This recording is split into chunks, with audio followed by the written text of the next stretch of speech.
Chapter 46. Colleen's mother told everyone to find a partner for the three-legged race.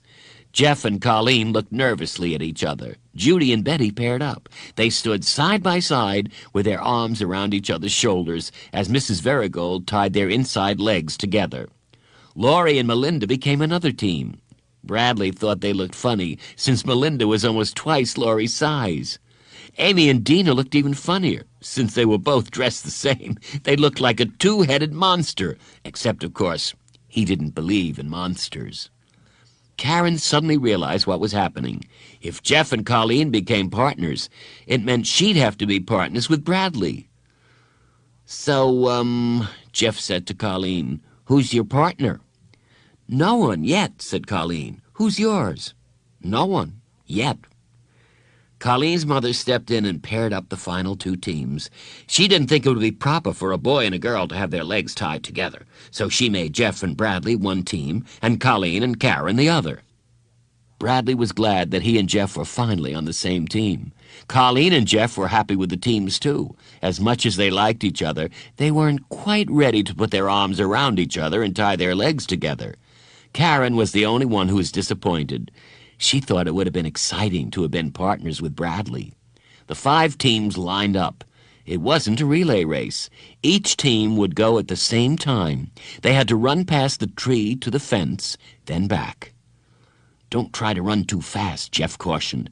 "The most important thing is that we keep together so we don't fall down." Bradley nodded. "On your mark," said Mrs. Verigold. "Get set. Go." They took 2 steps, then tumbled to the ground. As they tried to get up, they kept pulling each other back down. At last they stood up together and started after the others. "Inside, outside, Jeff directed as they moved their legs in unison. The other teams took a long time turning around at the fence. When Jeff and Bradley reached the fence, they simply fell down again and stood up facing the other direction. It was quicker that way. Amy and Dina were just ahead of them. Amy tried to go to the left of the tree as Dina tried to go to the right of it. They smashed into it. "Inside, outside, said Jeff as he and Bradley charged around them. Karen and Colleen were in the lead when they suddenly stumbled and fell on their faces. Judy and Betty tumbled over them. Laurie and Melinda had to stop and turn to avoid the pile. Jeff and Bradley charged past, now in first place. "Inside, outside, called Jeff. But they must have missed a beat somewhere, because when he said inside, they moved their outside feet, and when he said outside, they moved their inside feet. "Hey, Bradley, you're going the wrong way," yelled Laurie. "Oh!" Amy and Dina dived across the finish line in first place, just ahead of Laurie and Melinda. Jeff and Bradley crawled across in third. Judy, Betty, Karen, and Colleen remained tangled together on the grass. After everyone got untied, they gathered on the grass next to the patio. "Now what?" Bradley asked, nobody in particular. "Colleen's mother is adding up the points," said Betty. "Then we'll get to pick our prizes," said Judy. "He asked me," said Betty. Everyone hushed as Mrs. Verigold prepared to announce the winner. "The winner is—" She paused suspensefully. "Bradley!" He was shocked. He had been on the winning team every time, except for the 3-legged race and the somersault race. But he had been having too much fun to notice. Everyone clapped their hands as he walked to the front. Mrs. Verigold gave him a blue ribbon that said first place on it. No one had told him about the ribbon. Then he got to pick a prize. He looked through the basket. There were lots of good things from which to choose: dolls, makeup, perfume, earrings, hair ornaments. He chose a harmonica. Melinda came in second, then Amy, Judy, Dina, Karen, Laurie, and Betty, and Jeff was last. Jeff knew he'd be last since he was never on Bradley's team. The only race he won was a somersault race. Actually, he had tied for last with Colleen, but Colleen didn't get a prize because she'd be getting all her presents later. Jeff took the only prize left in the basket, a doll's dress. "Thank you," he said politely. "Now what?" Bradley asked. "We have ice cream and cake," said Melinda. "Oh, boy," said Bradley. Melinda laughed. They sat at the picnic table. Colleen sat at the head of the table. Bradley sat between Jeff and Melinda. Judy and Betty sat across from him. "Mrs. Varigold's going to bring in the cake now," said Judy.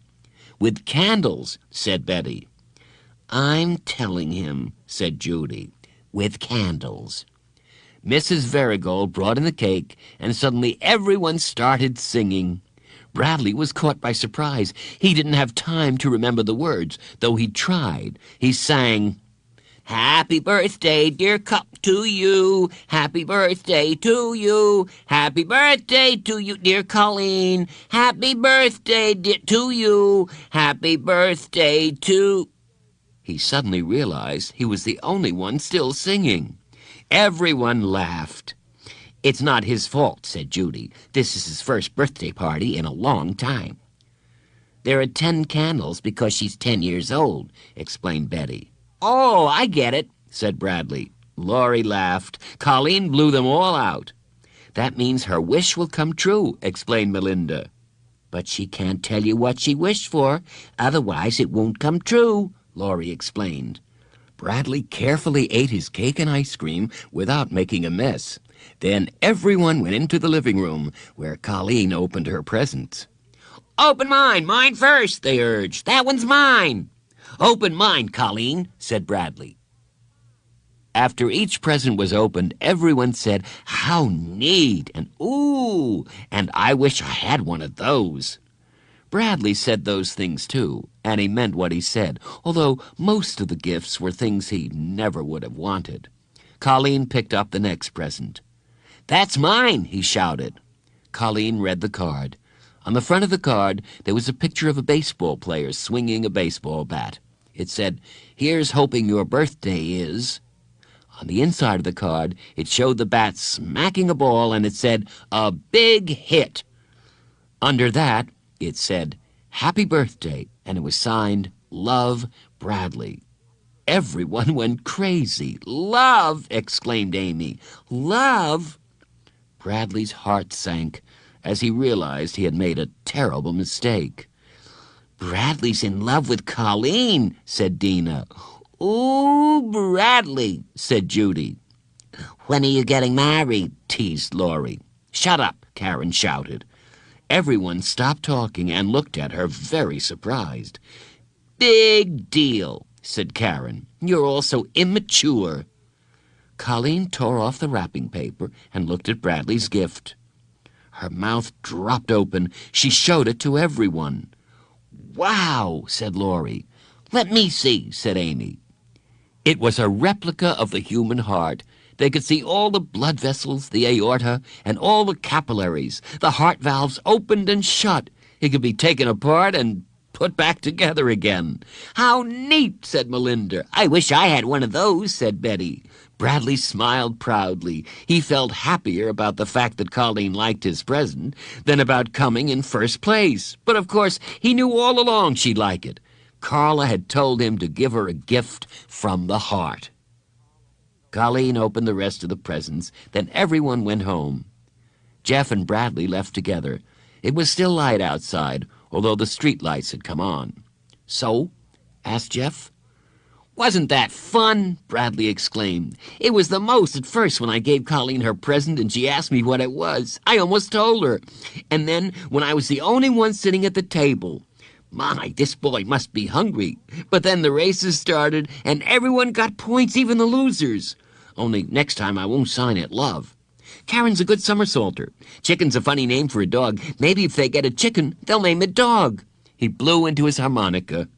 The doll's dress dangled from Jeff's hand.